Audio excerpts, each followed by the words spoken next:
আর ডিএমদেরও আমি বলবো, প্রত্যেকটা সাব ডিভিশন এবং ব্লকে তাদের নিজস্ব প্রচুর জমি আছে, বিল্ডিং আছে।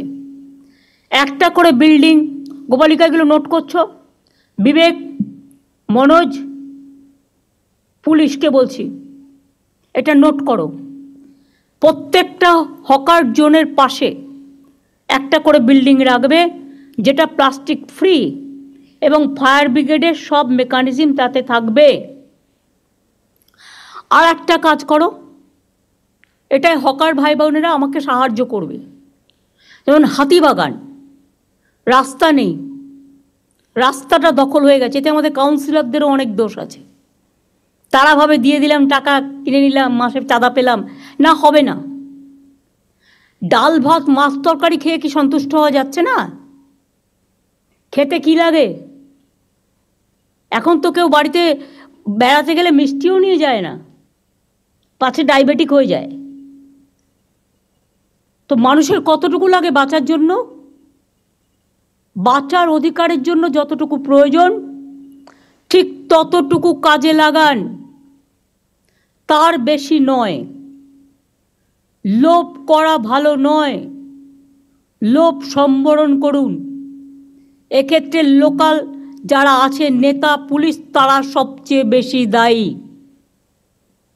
প্রথমে বসাচ্ছেন, তারপরে গিয়ে বুলডোজার দিয়ে উচ্ছেদ করতে যাবেন। আমি এই পলিসিটাকে মানি না। আমি যে পলিসিটা মানি, প্রথম থেকেই রেস্ট্রিকশন করতে হবে। যে কাউন্সিলরের এলাকায় এটা চলবে সেই কাউন্সিলর অ্যারেস্ট হবে। যে নেতার এলাকায় চলবে, ডাবগ্রামে দেখেছেন আমি জেলা প্রেসিডেন্টকে অ্যারেস্ট করিয়ে দিয়েছি।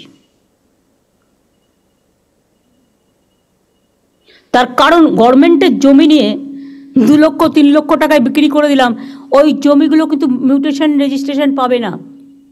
বিবেক, প্লিজ ক্রস চেক।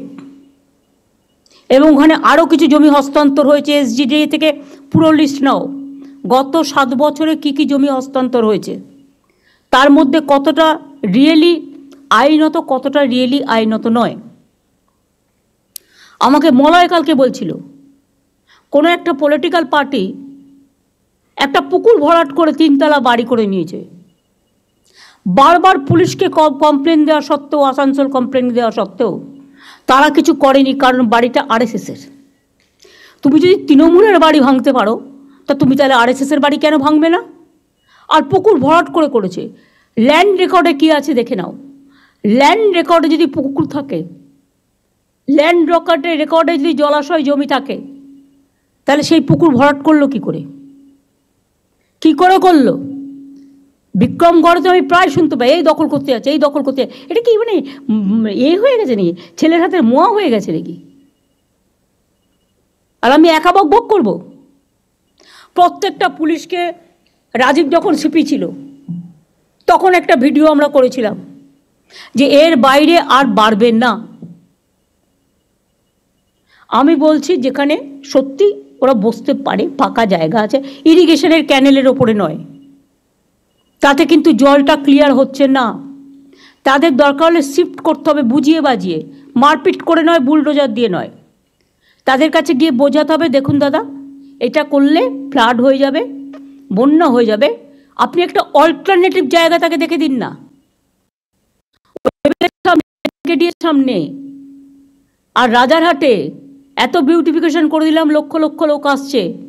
হ্যাঁ, নিশ্চয়ই আইটির ছেলেমেয়েরা খাবার দাবারের জন্য যাবে সেখানে। একটা অন্য জোন করে দিন, রাস্তার একদম অপোজিটে কেন? Is it looking good? না, এটা গুড দেখাচ্ছে না, এটা অত্যন্ত খারাপ দেখাচ্ছে। অফিস পাড়ায় দখলে মা ক্যান্টিন করে দিন না।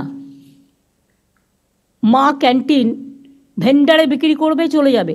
বাদবাকি লোকেদের যেটা খাবার ইচ্ছে তাদের জন্য একটু দূরে পরিষ্কার জোন করে দিন।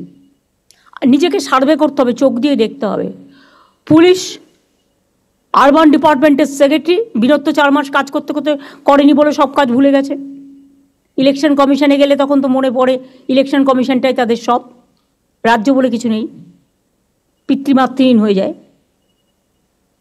পরিষ্কার আমি দায়িত্ব দিচ্ছি, এবং আরবান সেক্রেটারি, মিউনিসিপ্যালিটি সেক্রেটারি, দরকার হলে আরবান ডিপার্টমেন্ট প্রত্যেকটা জেলা ভিজিট করবে, করে জোন ঠিক করবে এবং এটা ইমিডিয়েট একটা সিস্টেমও আমরা করে দেবো।